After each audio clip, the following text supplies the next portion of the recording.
en las islas de donde nos están escuchando esta mañana.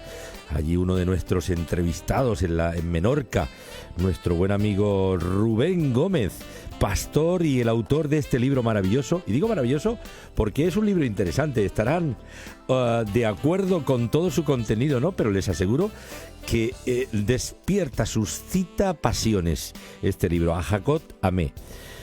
Falta Dios a su palabra, siguen vigentes sus promesas a Abraham y los patriarcas, ha desechado el Señor a su pueblo Israel, ha heredado la Iglesia las promesas dadas a Israel, existe un pacto de Dios con el pueblo judío y otro con la Iglesia. ¿Qué relación hay actualmente entre Israel y la Iglesia? ¿Son Israel y la Iglesia una misma cosa? ¿Es el Estado de Israel el Israel bíblico? ¿Qué significa volver a las raíces hebreas de la fe cristiana? ¿Es cierto que la Iglesia cristiana ha sido partícipe del crecimiento y justificación del antisemitismo en el mundo? Vaya preguntas que nos propone nuestro amigo Rubén Gómez, que es pastor en Mahón, traductor y autor, un bibliófilo de primer nivel, ha cursado estudios teológicos en Gran Bretaña y también en la Universidad de Londres, por supuesto allí mismo, y en el Centro de Estudios Teológicos de Sevilla, Seminario Evangélico Unido de Teología.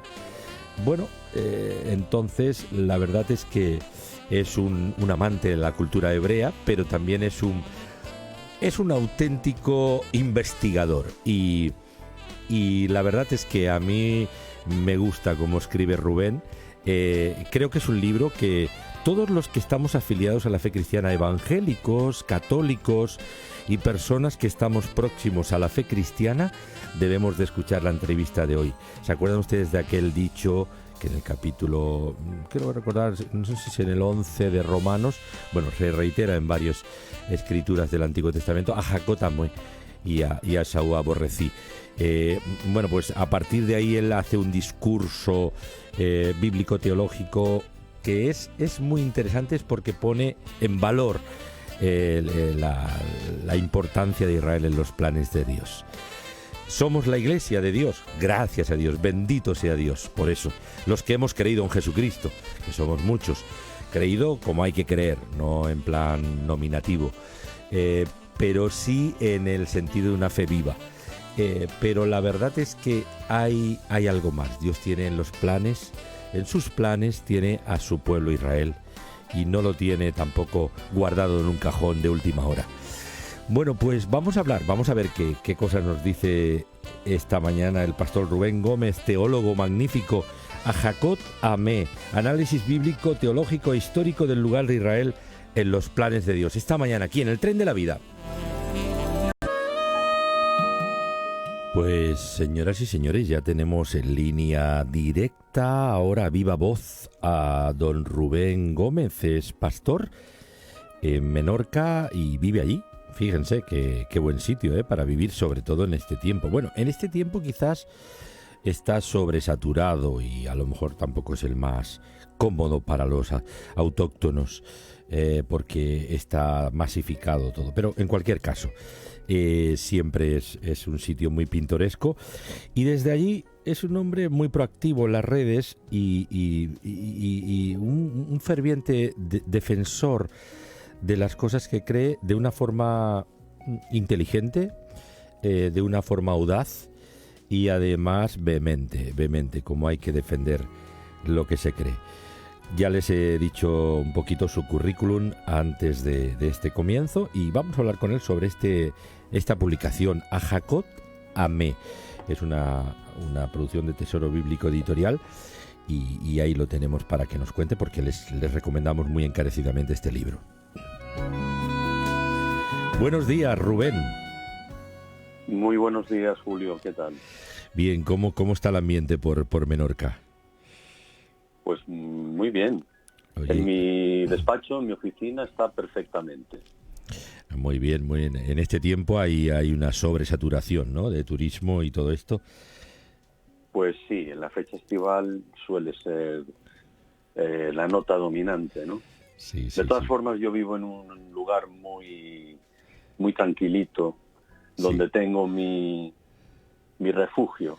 Sí. En una pequeña urbanización junto al mar y no especialmente cerca del turismo más masivo. Ah, mira qué bien, fue interesante. Bueno, pues tendremos que hacer alguna escapada, para ver ahí qué es lo que pasa. Bueno, ya he estado alguna vez en Mahón y en Menorca, es un sitio muy pintoresco, muy bonito. Bueno, pues vamos a lo nuestro, que es este libro. Oye, ¿cómo se te ocurre un libro? Yo sé que rondaba por tu mente, Rubén, por los escritos que he visto y los comentarios que hacías, y también ibas anunciando la aparición de esta publicación a Jacotame. ¿Había algo en tu corazón, en tu mente, desde hace mucho tiempo que de alguna manera, yo no sé si es ardía, por dar una explicación coherente, pública, bíblica, teológica de un tema que estaba un tanto confuso en muchos ámbitos cristianos, ¿verdad? Efectivamente. Tú mismo lo acabas de decir.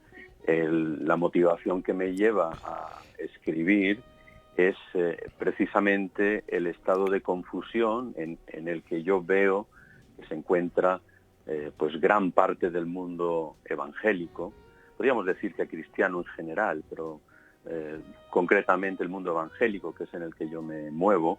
Sí. Y al ver esa gran confusión y al ver con tristeza cómo estamos dejando de lado algunos de los amarres más importantes de nuestra fe, nuestros orígenes, nuestra fuente, al ver cómo estamos dando de lado muchas veces en las congregaciones al Antiguo Testamento, y a través del Antiguo Testamento cómo estamos dando la espalda al pueblo de Dios en el Antiguo Testamento, todo ese cúmulo de situaciones realmente es algo que a mí me lleva a una preocupación pastoral. Si a esto añadimos que comienzo hace aproximadamente unos 10 años a visitar por primera vez la tierra de la Biblia y a conocer sobre el terreno, no solo esa primera vez, sino en viajes posteriores, a ver sobre el terreno cómo es la vida de la gente, cómo es la cultura, cómo son los pueblos que viven allí, cuáles son las preocupaciones, y todo eso al margen de lo que son los medios de comunicación que tenemos habitualmente en nuestro país y que nos dan una visión, una imagen de las cosas bastante distorsionada. Si todo eso lo juntamos, entonces podremos entender que alguien tiene que decir algo. Y no es que yo me sienta especialmente llamado a decir algo en este sentido, pero creo que sí puedo aportar mi visión, y sobre todo mi visión desde el punto de vista de la Biblia, porque a mí, más allá de los efectos colaterales de todo el tema de Israel, de la Iglesia, lo que me interesa es qué dice el texto bíblico.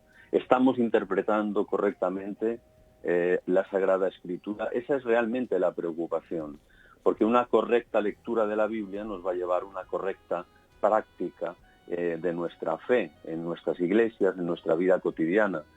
Así que, en definitiva, la motivación para escribir el libro es una motivación netamente pastoral, de pretender transmitir, no ya técnicamente o académicamente, sino pastoralmente, el porqué de esa preocupación y el cambio de rumbo que, en mi humilde opinión, hace falta en muchos sectores del mundo evangélico para volver de donde nunca tuvimos que salir, del aprecio, de la valoración correcta y equilibrada de nuestras raíces como pueblo del Señor. El libro evidentemente está bien hilvanado, ese libro es un libro que has trabajado, me imagino, durante mucho tiempo, porque está hilvanado también, además de ser un libro con un fundamento bíblico y teológico muy sólido, y entre otros abordando los polémicos capítulos de Romanos 9, 10 y 11, que son los discutidos en muchos foros teológicos, pero que están muy bien explicados en este libro. Haces un gran preámbulo de diferentes factores los problemas con los que podríamos encontrarnos, los adviertes, y luego ya empiezas a abordar la elección de Israel en el Antiguo Testamento, etcétera, etcétera. Pero una de las preguntas sería, ¿siguen vigentes las promesas a Abraham y los patriarcas actualmente? ¿Ha desechado Dios el Señor a su pueblo Israel? ¿Ya ha acabado Israel? ¿Ya no tiene por qué estar en los planes de Dios? Esta es una pregunta que te hago. Claro, esta es una pregunta clave, efectivamente. Bueno, la respuesta no puede ser más simple. Por supuesto, y lo dice Pablo en los versículos o en los capítulos que antes has mencionado en la carta a los romanos, Pablo dice, en modo alguno, de ninguna de las maneras, Dios ha acabado con su pueblo Israel. Creo que para entender la respuesta a esta pregunta hay que comprender cuál es la naturaleza de Dios. Porque el libro, aunque habla de Israel y habla de la Iglesia, no es en realidad un libro sobre Israel y la Iglesia. Es un libro sobre el Dios soberano, sobre el Dios que elige, sobre el Dios que establece pactos con su pueblo, sobre el Dios que tiene un plan redentor que abarca a través de ese pueblo que escoge a todo el mundo, a todas las naciones. Entonces es a partir de ahí donde creo yo encontramos el punto principal de lo que debe ser nuestra consideración cuando hablamos del pueblo de Dios o de si las promesas de Dios siguen vigentes o no. Cuando tengamos en cuenta, y esto lo explico en el libro, sobre todo en los primeros, aparte del primer capítulo, que es una introducción, digamos, es una serie de cuestiones preliminares para poder interpretar correctamente la Biblia, que me parece importante. Ya a partir del capítulo 2, 3, y los capítulos 2, 3 y 4 son fundamentalmente los de carácter bíblico. Y allí hablamos de elección, tanto en el Antiguo Testamento como en el Nuevo Testamento, y de pacto. Porque las promesas de Dios, que son previas a cualquier pacto, el pacto en realidad, cuando hablamos de un pacto, estamos hablando de la formalización de unas promesas. Dios hace unas promesas, previamente elige, escoge, llama y hace unas promesas en el caso de las promesas a Abraham y a sus descendientes, Abraham, Isaac, Jacob, etcétera, aunque no es el único pacto que encontramos en la Biblia. Pero cuando Dios hace esas promesas, Él empeña su palabra. Él dice, en el Antiguo Testamento se dice habitualmente, he jurado por mí mismo. Dios es el único que puede jurar y además solo puede jurar por sí mismo, porque no hay nada más elevado, más alto, más sublime que Él. Por lo tanto, cuando Él promete, Él no retira la promesa. Entonces, que nosotros, desde el punto de vista hoy de nuestra fe como cristianos, pudiéramos pensar que Dios es capaz de retirar la promesa dada o la palabra dada, en este caso a un pueblo, el pueblo de Israel, si nosotros llegáramos a pensar eso, en realidad estaríamos tirando piedras sobre nuestro propio tejado, porque estaríamos reconociendo que Dios no es fiable, que Dios no es fiel, porque si nos portamos mal, si no obedecemos o si no creemos o por cualquier otra circunstancia, puede darse el caso de que Dios retire la palabra dada. Y claro, todo el argumento de la Biblia es el de un Dios soberano y el de un Dios fiel. Y Dios no puede ser fiel si retira su palabra, la palabra dada.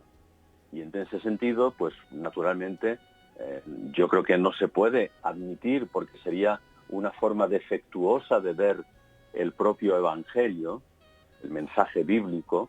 No se puede admitir que Dios dice una cosa y luego no la cumple, o que elige a uno, pero luego cambia de planes o cambia de idea y elige a otra persona en lugar del anterior, etcétera, etcétera. Eso sería la contradicción absoluta del carácter revelado de Dios en la Escritura. Uh-huh. Otra pregunta que surge, porque claro, aquí surgen muchas preguntas y algunas están ya anticipadas en el libro. ¿Ha heredado la Iglesia las promesas dadas a Israel? Quiere decir, ¿existe un pacto de Dios con el pueblo judío y otro con la Iglesia? Porque aquí hay un escenario confuso en la mente de muchos creyentes. Dios tiene un pacto con Israel y algunos interpretan que caducado, y tiene otro pacto con la Iglesia. ¿Cómo es esto? ¿Cómo lo explicarías? Bueno, lo explicaría diciendo que categóricamente Dios tiene un solo pacto con un solo pueblo y con un solo mediador. No es posible ni siquiera sugerir o imaginar que Dios va a tener un plan de redención para el pueblo, en este caso el pueblo de Israel, y otro para todos aquellos que no están en ese pueblo, es decir, el mundo gentil, los no judíos. Eso sería equivalente a decir que Jesús no es el único camino, no es la única verdad, no es la única vida. Eso es del todo impensable y es una tergiversación de lo que enseña la Escritura. Siempre hablo, lógicamente, pues desde mi punto de vista, tras estudiar los textos. En ese sentido, solo hay un Dios, solo hay un pueblo y solo hay un pacto, el hecho a través de Jesucristo. Y siempre, desde tiempos antiguos hasta ahora, siempre ese pacto ha estado basado en la fe. Ya lo estuvo cuando lo hizo Dios con Abraham, ya lo estuvo cuando lo hizo Dios o lo renovó o lo amplió, si queremos usar ese término, en el Sinaí, a través de Moisés, con el pueblo. Y a lo largo, sucesivamente, de todas las épocas de la Escritura, vemos que es un único pacto y es un único pueblo, y la base de ese pacto es siempre el mismo, la fe, la obediencia. Por lo tanto, y para nosotros naturalmente, cuando estamos hablando desde el punto de vista de quienes ya hemos vivido la venida de ese Dios al mundo a través de la persona de su Hijo, pues naturalmente nosotros nos damos cuenta de que en Él se cumple perfectamente el propósito redentor de Dios y que, por tanto, esa es la única esperanza y es la única posible vía que la humanidad tiene para reconciliarse con Dios, pero que ya estaba presente de algún modo en forma no tan clara y nítida, pero ya estaba presente en el Antiguo Testamento. Por lo tanto, las personas que vivían antiguamente tenían que mirar al futuro, a la consumación de la salvación en la persona y la obra de Jesús. Y nosotros, que vivimos después de su venida, estamos mirando al pasado, pero en cualquier caso estamos mirando a la misma persona, al Hijo de Dios encarnado, a ese Dios que se ha hecho hombre, que ha vivido entre nosotros y que ha dado su vida por nosotros. Por tanto, sería ir en contra de esa enseñanza básica de la Escritura, decir que Dios tiene un pacto, llamémosle de la ley o de las obras con el pueblo judío, y otro a través de la fe, de la gracia, con todos los demás. Eso es una división, bajo mi punto de vista, totalmente inaceptable. Sí, hablas, y yo he hecho una lectura rápida del libro y algunos capítulos los he leído con mucha intensidad. Es un libro que te atrapa, porque realmente tiene un contexto bíblico-teológico muy, muy claro, muy convincente.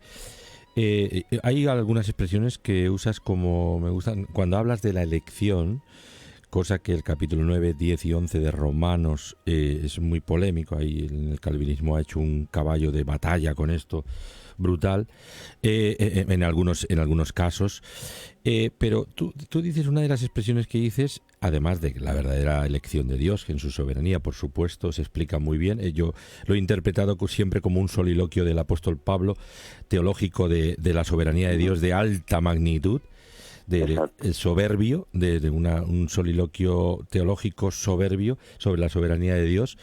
Pero tú dices, los escogidos, y es verdad, la elección de Israel, fundamentalmente estos capítulos están hablando de eso, especialmente. Y tú dices, para que los escogidos vayan en busca de los no escogidos en algún momento. Y eso me llamó mucho la atención, porque eso también echa por tierra la idea de que los escogidos son los escogidos y los no escogidos quedan excluidos, ¿no? Sino que los escogidos vayan en busca de los no escogidos. ¿Recuerdas esa alusión en algún momento? Bueno, sí, quizá habría que aclarar en primer lugar que, contrariamente a lo que algunos puedan decir, en Romanos no se está hablando de una salvación personal. Exacto, eso también es ciertísimo. Porque, claro, muchas veces, y esto lo digo también al principio del libro, incurrimos en un individualismo que es totalmente ajeno a la Escritura, sí, totalmente ajeno a los patrones de pensamiento de la cultura hebrea de la época. Sí. Entonces, claro, nosotros estamos muchas veces tan volcados en la salvación personal, en mi relación con Dios, como si no existiera ningún colectivo, como si no estuviéramos formando parte de una comunidad. Sí. Claro, eso es ajeno, repito, a la mentalidad y al pensamiento, en este caso, hebreo, ¿no? Sí.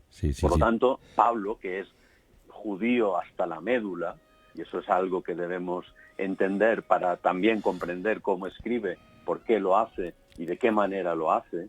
Pablo es un judío hasta la médula, igual que Jesús fue judío, Pablo fue judío, todos los apóstoles fueron judíos y la inmensa mayoría de los creyentes de los primeros años a partir del nacimiento de la iglesia cristiana, de la eclesía, fueron todos ellos judíos, hasta que luego se incorporan los gentiles. Pero eso es otro tema, ¿no? Entonces, habla de la elección, pero no en términos individualistas, sino en términos de colectivo. Porque todo en el Antiguo Testamento en realidad es colectivo. Cuando Dios hace el pacto con Abraham, lo hace con Abraham en tanto que representante de todos los que van a ser descendientes de Abraham. Cuando lo hace con Moisés, o a través de Moisés, lo hace con todo un pueblo. Es decir, que esa visión individualista tenemos que aparcarla. Es algo que yo creo que ha emponzoñado un poco el pensamiento teológico a la hora de interpretar textos como estos capítulos de Romanos. Entonces, yendo concretamente a la pregunta, claro, es que Dios, si Dios eligiera y el fin de la elección fuera la elección en sí misma, entonces nos encontraríamos ante no ya una dificultad, sino prácticamente con una contradicción en términos de lo que es ese Dios que, según se revela en la Escritura, es un Dios extrovertido que quiere alcanzar a todos.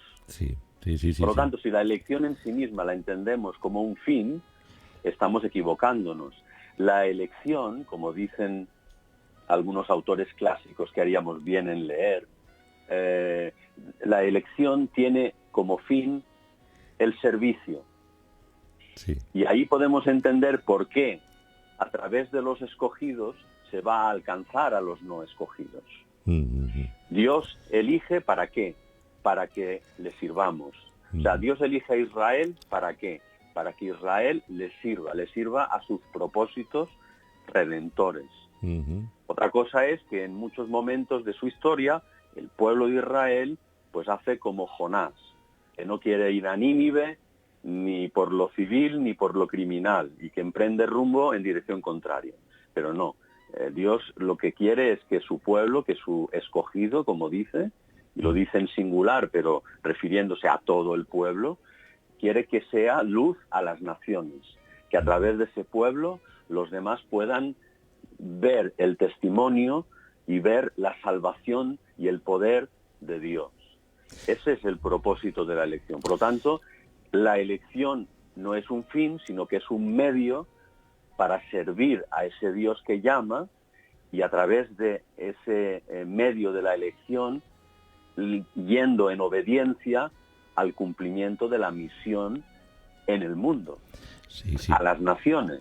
Por lo tanto, claro, cuando hablamos de elección, si elegimos algo, estamos descartando todo lo demás.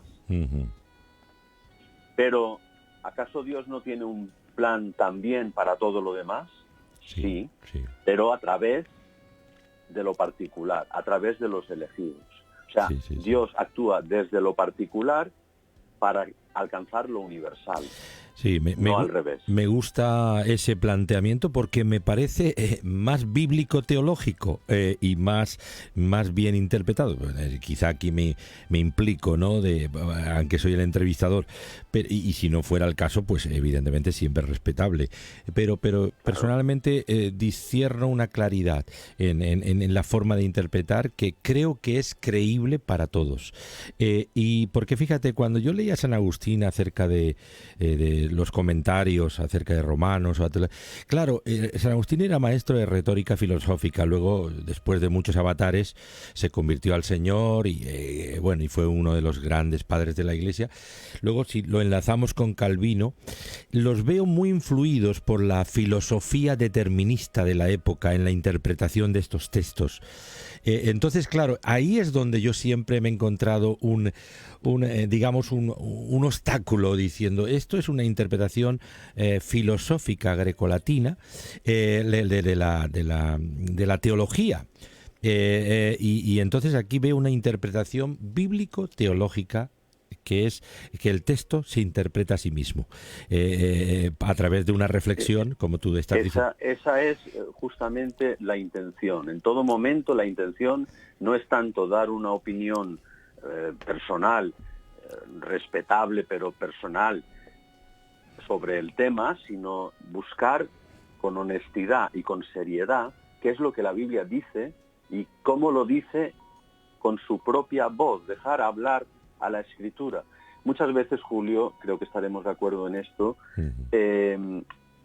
partimos de una sistemática, de una dogmática, de una serie de creencias que ya tenemos adoptadas de antemano, y cuando leemos la Escritura, lo que estamos haciendo en realidad es imponer esa dogmática o esa sistemática sobre el texto. Y entonces la interpretamos de acuerdo con aquello que ya hemos decidido de antemano que dice. Entonces, yo creo que es muy importante y muy necesario recobrar el sentido de acudir al texto y dejar que el texto hable por sí mismo. Escuchar la voz del texto, porque Dios no se ha revelado a través de nuestra interpretación del texto, sino a través de los autores a los que inspiró para escribir ese texto, que es algo muy diferente. Sí. Y otra pregunta que surge aquí es: ¿qué relación hay actualmente entre Israel y la Iglesia? ¿Son Israel y la Iglesia una misma cosa? Les recuerdo a los oyentes que estamos hablando con Rubén Gómez, pastor y autor del libro Ajacotamé, de Tesoro Bíblico Editorial. Ustedes lo pueden conseguir por Amazon y también directamente después con él nos dirá de qué maneras diversas. Es un libro para ser leído en este tiempo y todos los amantes de la cultura bíblica y de este tema harán muy bien. Creo que es un libro ineludible, sinceramente. Entonces, ¿qué relación hay actualmente entre Israel y la Iglesia? ¿Son una misma cosa, Israel y la Iglesia? ¿Cómo vemos esto? ¿Cómo se explica esto? Bueno, yo creo que con la misma respuesta categórica que dimos cuando hablábamos de si había varios pactos. Sí. No hay varios pactos, hay uno solo. Aquí también cabe decir que no hay varios pueblos, hay uno solo. Vamos a ver, cuando hablamos de iglesia estamos hablando, generalmente el concepto que tenemos es el de todos los creyentes en Cristo Jesús, el conjunto de los creyentes. Y en ese sentido estamos hablando de un número muy significativo de gentiles, es decir, de no judíos, por descendencia, y de algunos judíos, recordemos, que sí han aceptado a su Mesías. Eso es lo que generalmente entendemos cuando hablamos de iglesia. Creo que en el Nuevo Testamento habría que ampliar un poco esa descripción, y un buen lugar para hacerlo es precisamente en los capítulos 9 a 11 de la Epístola a los Romanos que escribe el apóstol Pablo. Y entonces vemos que hay claramente hasta 3 grupos distintos, por decirlo de algún modo, hasta 3 grupos distintos dentro de lo que podríamos denominar el pueblo de Dios. Porque está, en primer lugar, el Israel creyente, lo que muchas veces los profetas denominan el remanente fiel o el resto fiel, ese Israel que siempre, a lo largo de toda la historia, ha permanecido fiel, ha entendido realmente que no era una cuestión de obedecer ciegamente y de cumplir hasta las últimas consecuencias una ley, cosa que en realidad era imposible, sino que el tema era creer y recibir por fe la gracia de Dios. Uh-huh. Entonces, ese remanente fiel, que incluso en los días más oscuros de la historia del pueblo de Israel estaba ahí, como por ejemplo cuando el profeta Elías, recordemos que se enfrenta a los falsos profetas de Baal, y viene a decir: Señor, ayúdame porque estoy solo. Y Dios le dice: no estás solo, hasta 7,000 tengo yo reservados ahora mismo que no han doblado sus rodillas ante los Baales. Es decir, que sean 7,000, sean 70,000 o 700,000, siempre ha habido un resto o un remanente fiel, un remanente creyente. Luego tenemos efectivamente a la iglesia gentil, a todos aquellos que, como dice Pablo en Romanos, sin ser de ese árbol original, de ese buen olivo que representa al pueblo de Dios, sin ser ni pertenecer a ese olivo, hemos sido injertados de una manera asombrosa y maravillosa a través de la fe en Cristo Jesús en el buen olivo. Por tanto, ya tenemos 2 grupos. Pero tenemos un tercero, que es el pueblo de Israel en su conjunto, no solo el resto fiel o el remanente, sino el pueblo como tal, sí, al cual le fueron dadas las promesas de los que son los patriarcas, etcétera, etcétera, y de quien vino en última instancia el Señor Jesucristo, como nos dice en el capítulo 9, por ejemplo, en el versículo 4, y ese Israel es el que ahora ha dado la espalda o está viviendo de espaldas a Dios, el que no ha reconocido a su Mesías.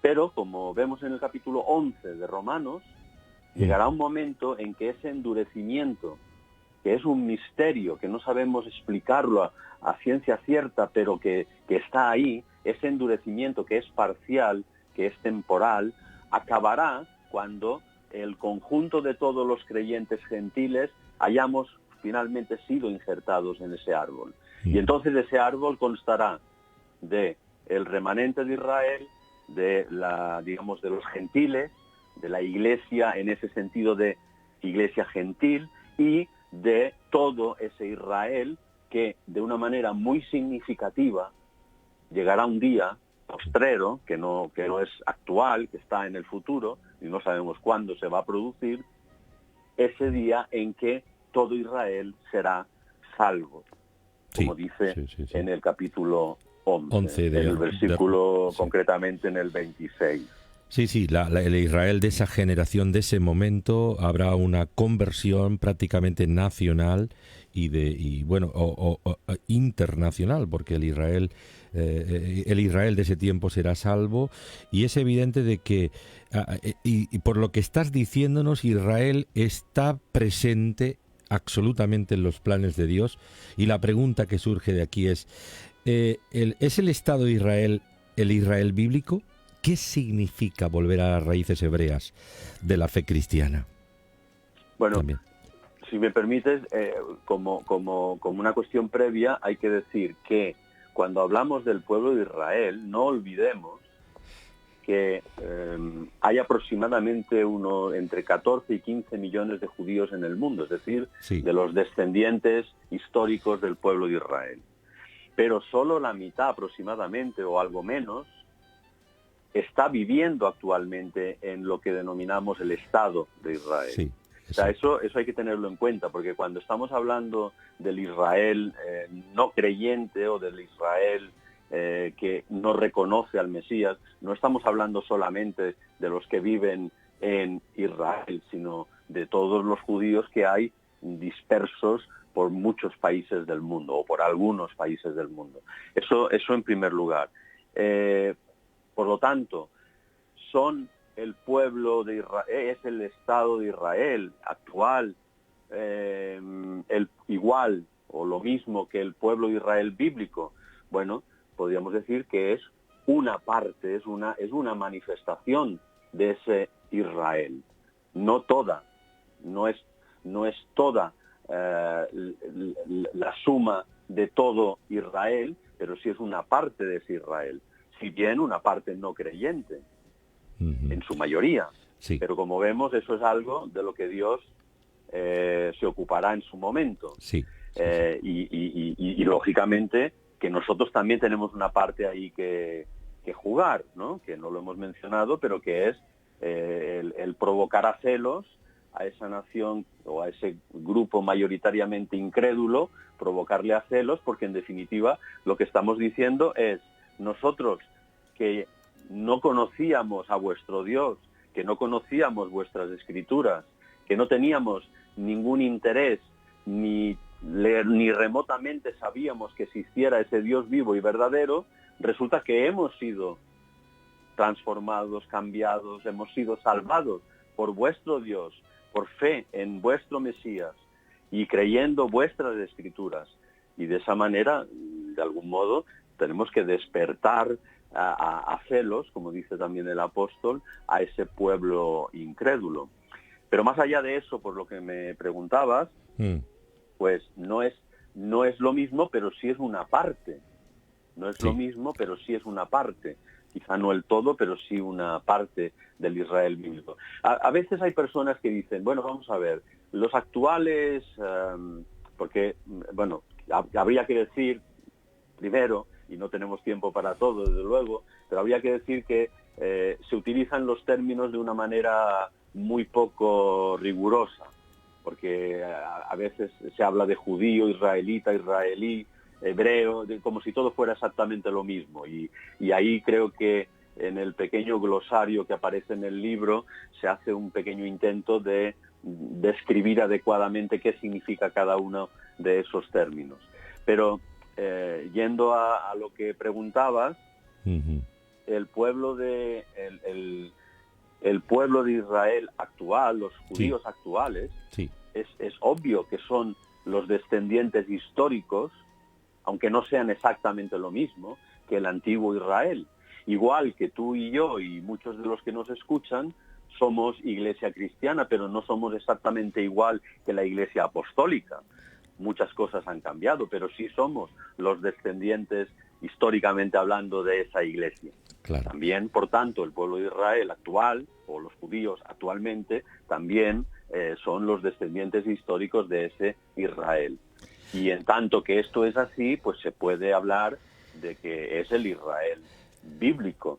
Esa parte del Israel bíblico que ahora mismo tiene el corazón endurecido, que no ha sabido reconocer a su Mesías. Es curioso, Rubén, tú ya que has empezado a hacer viajes a Israel, como cuentas en tu libro, experiencias muy vivas, muy personales, y haces también un anecdotario. Yo las veces que he ido y lo que he investigado acerca de Israel, en Israel en sus escuelas no tiene una protohistoria alternativa ni una suprahistoria a la de la Biblia. Más allá de la historia más reciente, más moderna, más de los últimos siglos, evidentemente. Pero la historia de Israel en sus escuelas y en sus digamos, en su categorización histórica y comienza con Abraham y con los textos bíblicos. O sea, que para ellos su historia es la historia de la Biblia, no tienen otra protohistoria.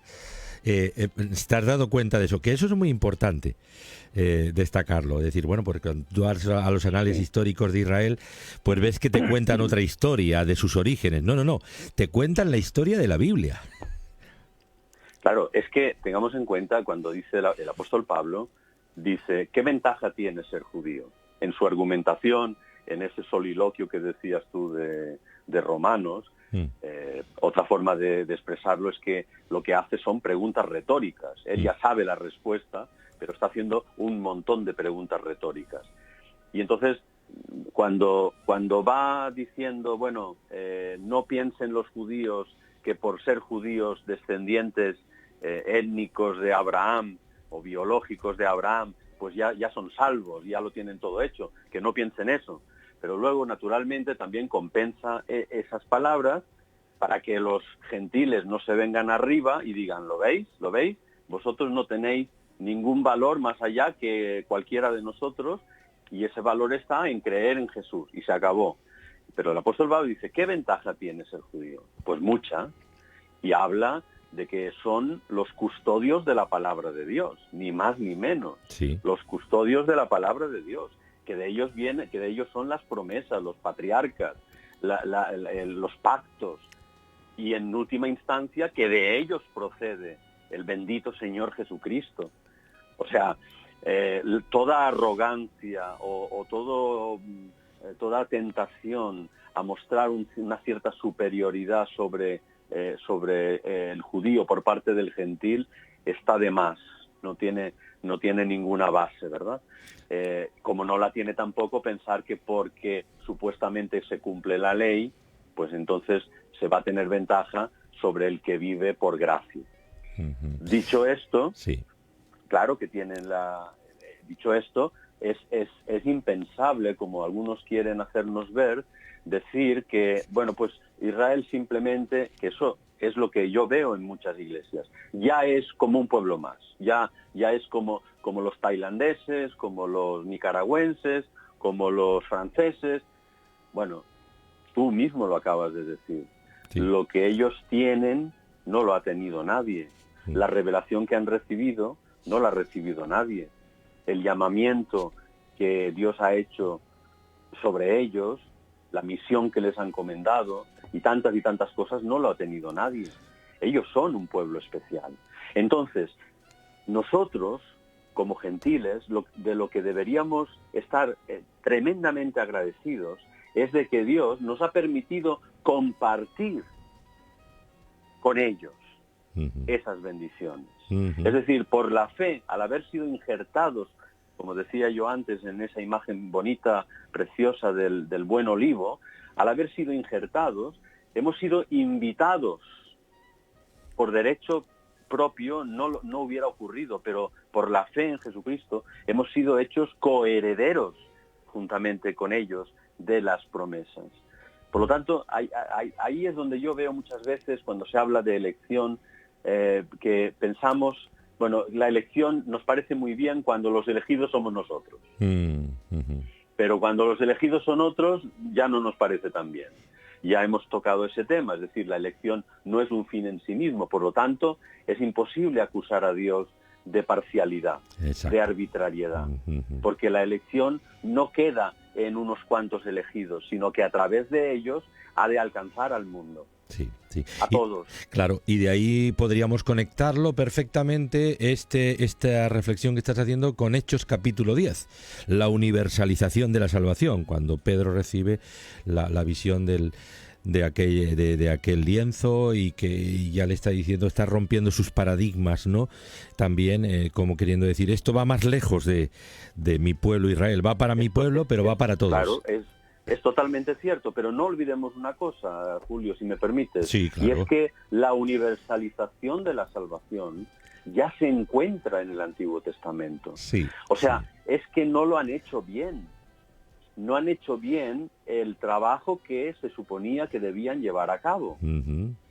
Pero pero el propósito de Dios no ha cambiado. Es decir, no se trata de que en el Nuevo Pacto, en el Nuevo Testamento, ahora de repente Dios quiera alcanzar a las naciones. No, siempre ha sido ese propósito. Siempre, sí. Recordemos que en la Biblia siempre se habla de Israel y las naciones. Uh-huh. Hay un libro de un biblista, creo que era muy conocido, de las asambleas de hermanos, F.F. Bruce, que tiene un libro precisamente sobre la historia de Israel con ese título, Israel y las naciones. Uh-huh. Y creo que eso a veces lo hemos perdido de vista. Por lo tanto, no es tanto que sea algo sorprendente en el Nuevo Testamento. Ay, mira, ahora el Señor de repente ha querido incluir. No, el apóstol Pablo, creo que es en Efesios precisamente, dice, este es el misterio. Este es el misterio. No en el sentido de algo oculto, sino algo que no había sido todavía plenamente desarrollado y manifestado. Que en Cristo Dios va a congregar a los gentiles también como parte de su pueblo. Yo creo que eso explica muchas cosas. Si leemos Efesios y leemos Gálatas, que tantas veces se utiliza para cuestionar algunas de las cosas que hemos estado diciendo, y Romanos, creo que con esas 3 epístolas vamos a tener una visión muy acertada, muy equilibrada, de cuál es realmente el propósito que Dios tiene, tanto para gentiles como para judíos. Muy interesante esta entrevista, estamos llegando ya al final, pero Rubén, esta teología del reemplazo que se implantó quizá por una mala explicación, pues ha perjudicado hasta el extremo de que la Iglesia cristiana ha sido partícipe del crecimiento y justificación del antisemitismo en el mundo a causa de conceptos o concepciones como esta de la teología del reemplazo, y además culpabilizando a Israel como anatemizando casi a Israel, ¿no?, en algunos casos. Mira, los llamados padres de la Iglesia, incluso antes, ya los discípulos de los propios apóstoles, y en adelante, entrando ya en el siglo II, III y IV fundamentalmente, acertaron en muchas cosas. Uh-huh. Pero hay algo en lo que no podemos decir que acertaran, y fue en dar una serie de pasos en la dirección equivocada que a la larga desembocarían en una justificación de un claro antijudaísmo teológico. Es más, un antisemitismo teológico. Y en ese sentido, y eso está documentado no ya en el libro, sino está archidocumentado en múltiples fuentes y se puede estudiar, eso ha dado lugar a una historia muy oscura que muchos cristianos no queremos a veces sacar a la luz, porque es bochornosa, es vergonzosa, uh-huh. Y que ha dado lugar, por activa o por pasiva, a la persecución, al ninguneo, al menosprecio, uh-huh, del pueblo de Israel como pueblo también escogido por Dios. Y eso es algo, uh-huh, de lo que debemos rendir cuenta. Sí, el propio Lutero cometió un error colosal con el tema también de anatemizar a los judíos históricamente. Sí, bueno, sus palabras fueron virulentas, por decirlo de un modo suave. Equiparables a las de Juan Crisóstomo en el siglo IV, sí, cuando predicaba de manera furibunda en contra de los judíos.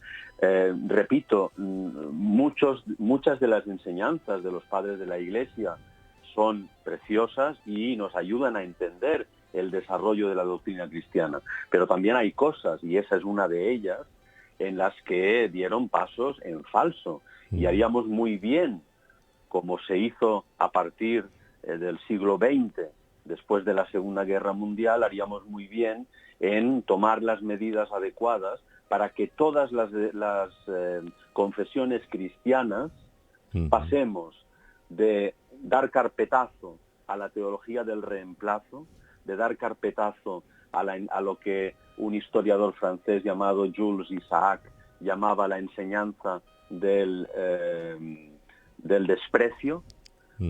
Demos la espalda a todo eso y cambiemos el rumbo y pasemos a una enseñanza del aprecio, de saber valorar todo lo que hemos recibido y todo lo que debemos como cristianos al pueblo de Israel. Yo añadiría que personalmente que es del agrado de Dios, de la eudoquia de Dios, precisamente, el tener muy presente Israel y el amar y bendecir a ese bendito pueblo que nos ha legado, como dice Romanos 9, nos ha transmitido toda la herencia. Y donde reivindica el propio apóstol Pablo, que es antijudaizante, pero sí que ponen las cosas en su lugar correcto, realmente a ese pueblo que también reporta una bendición para los creyentes, están en la perspectiva correcta con respecto a Israel, porque hay promesas de bendición. Pero en cualquier caso es volver a las cosas ciertas, a la perspectiva correcta. Rubén, y sobre todo, si me permites, como una pequeña acotación, si me permites, diría una cosa. No se trata de que nos apasionemos con un pueblo determinado, con una tierra determinada. Nuestra pasión es una pasión por Dios. Y si tenemos pasión por Dios, nos tenemos que apasionar con lo que Dios ama, con lo que Dios quiere, con lo que a Dios le apasiona. Y si algo queda claro en la Escritura, entre otras muchas cosas, es a que Dios le apasiona escoger un pueblo para hacer su voluntad. Y a través de ese pueblo llegar hasta el último rincón de la tierra, hasta que el conocimiento de Dios llene la tierra como las aguas cubren el mar. Por tanto, es infundado decir que si estamos defendiendo la importancia del lugar del pueblo de Israel en los planes de Dios, es infundado decir que estamos idolatrando a un pueblo. No estamos idolatrando a un pueblo. Mucho menos. Estamos, no sé, la expresión, espero que se me entienda, idolatrando al Dios de ese pueblo, o sea, dando culto y dando gloria al Dios de ese pueblo. Sí. Porque la pena es que muchos quieren seguir al Dios de Israel, pero desprecian a Israel. Y eso no es posible. Sí, tot categórico. Es así, somos muchos los que suscribimos ese concepto y esa verdad. No es un concepto, es una verdad explicada. Además, la contundencia de los capítulos 9, 10 y 11 de Romanos es avasalladora en el sentido de es incontestable. Desde ningún punto de vista. Rubén, ha sido un placer hablar de tantas cosas. Dinos cómo podemos conseguir el libro de diversas maneras. Bueno, el libro está disponible en 3 formatos distintos.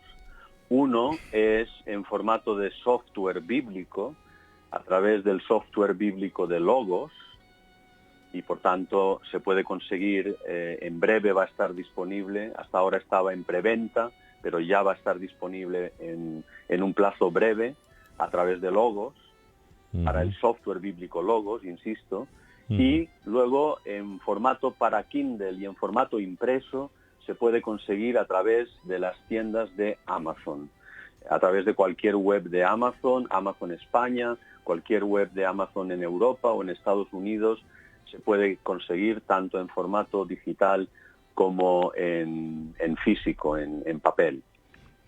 Bueno, pues ahí ya lo saben, señoras y señores. Si pierden la pista de algo, ya saben que al final, cuando damos los teléfonos del tren de la vida, el WhatsApp, nosotros podemos redirigirles y darles los datos también si han perdido algún detalle, para que puedan conseguir este libro, que miren, yo ya lo he pedido para diferentes amigos y lo hemos pedido por Amazon y lo hemos recibido, para que lo puedan tener y disfrutar, porque es un libro para ser leído en este tiempo.